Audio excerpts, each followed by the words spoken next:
ഇന്ന് ഈ ഭൂമിയിൽ 8 ബില്യണിലധികം ആളുകൾ ജീവിക്കുന്നു. ഓരോ ദിവസവും ആയിരക്കണക്കിന് കുഞ്ഞുങ്ങൾ ജനിക്കുന്നു. ആയിരക്കണക്കിന് ജീവിതങ്ങൾ അവസാനിക്കുന്നു. ഈ തുടക്കങ്ങളുടെയും അവസാനങ്ങളുടെയും ഇടയിലൂടെ രൂപപ്പെടുന്നതാണ് ലോക ജനസംഖ്യ. എന്നാൽ ജനസംഖ്യയെ മനസ്സിലാക്കാൻ അക്കങ്ങൾ മാത്രം നോക്കിയാൽ മതിയാകില്ല.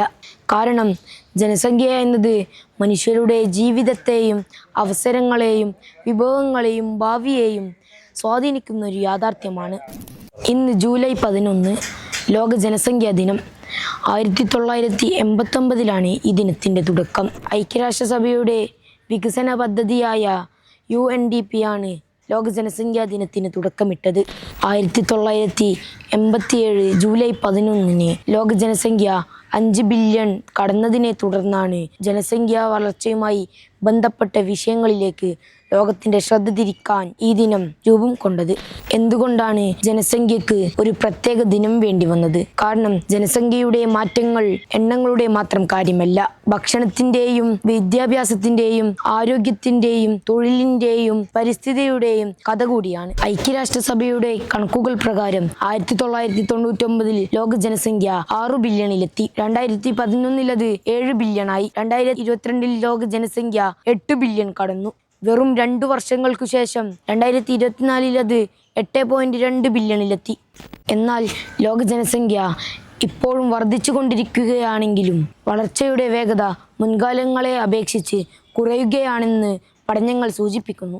ലോകത്തിൻ്റെ വിവിധ ഭാഗങ്ങളിൽ ജനസംഖ്യാ മാറ്റങ്ങൾ വ്യത്യസ്ത രൂപങ്ങളിലാണ് പ്രകടമാകുന്നത്.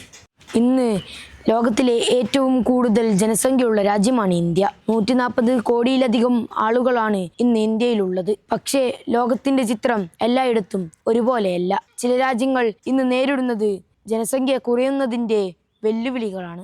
ഉദാഹരണത്തിന് ചൈന വർഷങ്ങളോളം നടപ്പിലാക്കിയ ഏകശിശു നയത്തിന് ശേഷം ജനന നിരക്കിൽ വലിയ ഇടിവാണ് രേഖപ്പെടുത്തിയത്.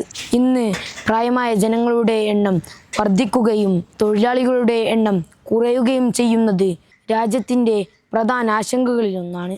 ജപ്പാനിലും ദക്ഷിണ കൊറിയയിലും ജനന നിരക്ക് ചരിത്രത്തിലെ ഏറ്റവും താഴ്ന്ന നിലകളിലേക്ക് എത്തിയിരിക്കുകയാണ്. അതിൻ്റെ ഫലമായി തൊഴിൽ ശക്തി കുറയുകയും സാമൂഹിക സുരക്ഷാ സംവിധാനങ്ങൾക്ക് കൂടുതൽ സമ്മർദ്ദം ഉണ്ടാകുകയും ചെയ്യുന്നു.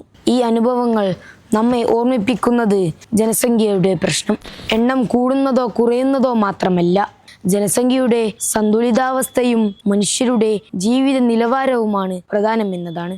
അതുകൊണ്ട് തന്നെ ലോക ജനസംഖ്യാ ദിനം ജനസംഖ്യ കുറക്കാനുള്ള ആഹ്വാനമല്ല, ഓരോ മനുഷ്യനും ആരോഗ്യവും വിദ്യാഭ്യാസവും അവസരങ്ങളും മാന്യമായ ജീവിത സാഹചര്യങ്ങളും ഉറപ്പാക്കേണ്ടതിൻ്റെ ഓർമ്മപ്പെടുത്തലാണ്. കാരണം വികസനത്തിൻ്റെ യഥാർത്ഥ അളവുകോൽ എത്ര ആളുകളുണ്ട് എന്നതല്ല, അവർ എങ്ങനെ ജീവിക്കുന്നു എന്നതാണ്.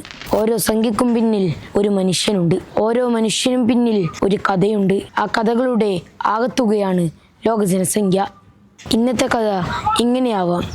മറ്റൊരു ദിനത്തിൻ്റെ കഥയുമായി വീണ്ടും വരാം.